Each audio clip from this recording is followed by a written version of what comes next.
So it's springtime and the pests are here. No, I'm not talking about your relatives. I'm talking about those little garden pests and flying insects and everything else that springtime brings. So if you have a little pest control problem, I got you.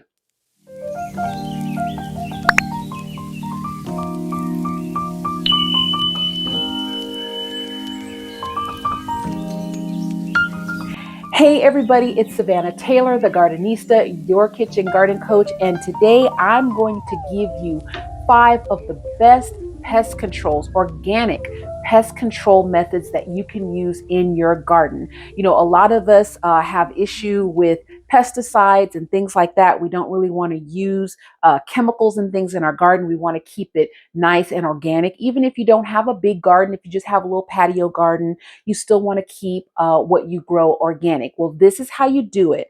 So first thing is cinnamon. All right. Cinnamon is a great pest control, especially if you have ants. Now, I'm going to tell you, if you have ants in your garden, you got a problem. All right. The best thing to do with ants, because you can't really get rid of them, the best thing that you can do with ants is to make them want to just go somewhere else. Well, cinnamon will do that. And the reason why you don't want ants in your garden is because ants have a symbiotic relationship with aphids. Aphids are those things that eat through your leafy greens and other things. Okay, they cause problems. They are a problem. The moths, white moths, if you see a lot of white moths, that's a hint that you're about to have some aphids. Okay. But so what you want to do is you want to break up that relationship by getting rid of the ants, or like I said, making them just go somewhere else. Well, ants cannot stand the smell of cinnamon. It just totally messes up their ability to coordinate and everything. And that's what you want. Okay. So I recommend going ahead and getting the big economy size cinnamon. Now, I've had this, oh gosh, I think I've had this for a couple of summers now. So if you go ahead and just get the big jug, it'll last you for a good little while. And when we talk about sprinkling cinnamon, I'm just talking about, just sprinkling it. You don't have to dump mounds and mounds of cinnamon. You just want enough to, you find where the ants are coming from, and sprinkle it in that area and then along their trail and around your soil and garden. And it's also great for your soil too. So cinnamon is wonderful, wonderful, wonderful. Okay. The next thing is you may want to also use garden pairing things with things that you grow. So an example of that would be growing garlic. Garlic is a great pest control, and it also pairs well if you're growing tomatoes. All right. I like to put my garlic in with my tomatoes. And if you don't know how to grow garlic, I will put a link down below in a video. I believe it was the first video I did of the year this past January, when I was talking about starting a winter garden, my winter garden series. It's really easy, but I won't go into that. I'll just put a link below. But plugging garlic around your garden is a great way to use an organic pest control. Okay. The other thing is onions. Okay. Pests, they don't like the smell of onions. Onions are another great thing. And I plug my onions. And if you're new to the channel, welcome. But, I have a lot of videos on regrowing onions. You don't even have to plant onions from seed. You can just take the onions that you've regrown and plug them around your garden. And as they sprout up, it's also another wonderful pest control. But now I will tell you, onions don't like hot weather. Okay. So as it gets hotter, you're going to want to have some other arsenals, okay, in your back pocket to use for pest control. All right. So that's why I'm giving you more than a couple. All right. So again, you have the cinnamon, which works great year round. You have the garlic, which also works great year round because garlic does have a long growing season. All right. It takes about 6 months for garlic to grow. So you'll have it a good little while. Onions are wonderful, but again, you've got a short little seasonal window to use onions because they don't like heat. Okay.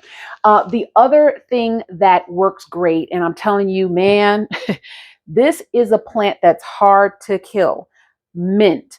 Mint is another wonderful, wonderful pest control to plant around your garden. Now, I will say this, you got to be real careful with mint because the reason why it's hard to kill is because it's very invasive. All right. I remember I planted mint one time and I wanted to switch it up in this garden bed, and it took me all year long to kill this mint. I'm telling you, mint, if you're trying to grow something and you want to boost your confidence, just plant some mint. Because, man, but again, like I said, it can be very invasive. So you want to be very selective where you plant your mint.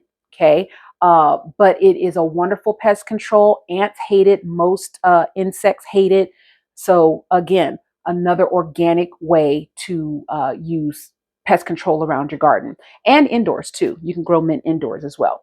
Okay. One other thing that before I show you this last item, one other thing that you might want to incorporate, black pepper and different types of crushed peppers. If you can get the dried red hot peppers, those are also great pest controls, especially with ants, but it can get a little pricey. I know the cinnamon is already kind of a little pricey. You don't need as much. But if you have sometimes you can get those big bags of dried peppers and you can grind them up in your food processor or whatnot and save it and sprinkle those around. That works very well. Also, it also works very well if you have other critters, bigger critters that you're trying to ward off. Okay. I don't really have a problem with big critters.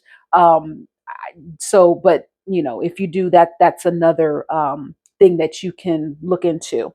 But for my last item, now I love this, and this is available in my Amazon store. This is the Zevo flying insect catcher. And I'm telling you, it's springtime, and sometimes even if you keep all the doors and windows closed, they get in here anyway. Okay. And so this is so wonderful. It's no chemicals. It's a light that attracts, the little flying insects, and then it traps them with the sticky stuff that's behind here. I don't want to turn around and show you, but it works. Okay. Because we ain't got no flying insect issues up in here. All right. And it's springtime. It's difficult to catch all the flying insects, but I'm telling you, this does a really great job, especially if you don't want to spray chemicals around your house. I have people who, my husband's very sensitive to things, and we all are very sensitive to, sprays and aerosols, and they're not really great for the environment either. But this is wonderful because all it's using is light, and you plug it in. And actually, I have one plugged in back here. Okay, you can see it, and I'm telling you, these things are wonderful, wonderful, wonderful. Available in my Amazon store. Now, having said all of that, now there does come a time where maybe you have an infestation problem that's just a little bit beyond the cinnamon and the garlic and the onions and everything that I've shared with you.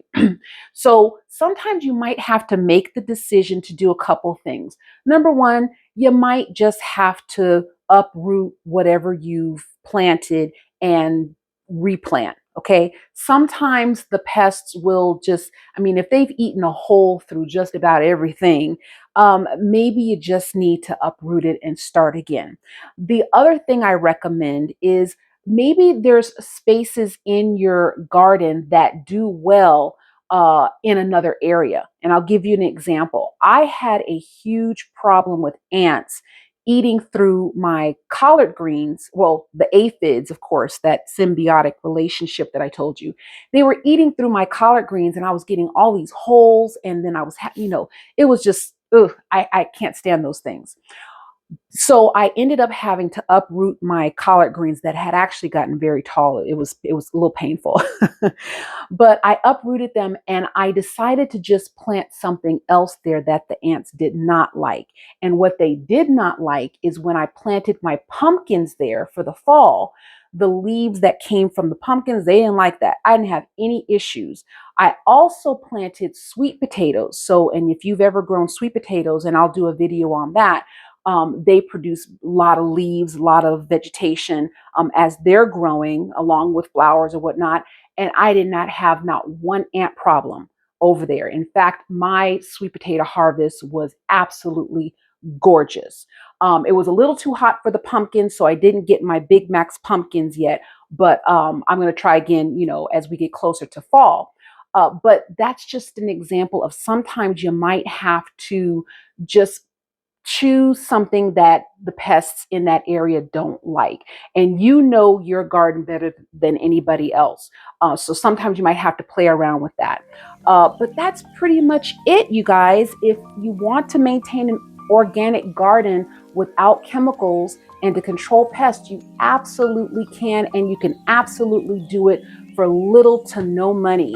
Much of the stuff, like I said, you already have in your home, in your kitchen. So if you have any questions, feel free, put them down below. I'd love to hear from you. I'm here from you. This is why kitchen gardens matter. I'm going to make a gardener out of some of y'all. I know some of y'all are just watching to enjoy, but I'm going to make a gardener out of some of y'all because we all love fresh food. We all love safe food. And there's nothing better than going out into your backyard and picking what you need, coming inside and cooking it up. And I'm telling you, it doesn't, the taste of homegrown food just cannot be beat, cannot be compared to anything else. So with that, you all, I will see you next time when we grow something else. All right, bye-bye.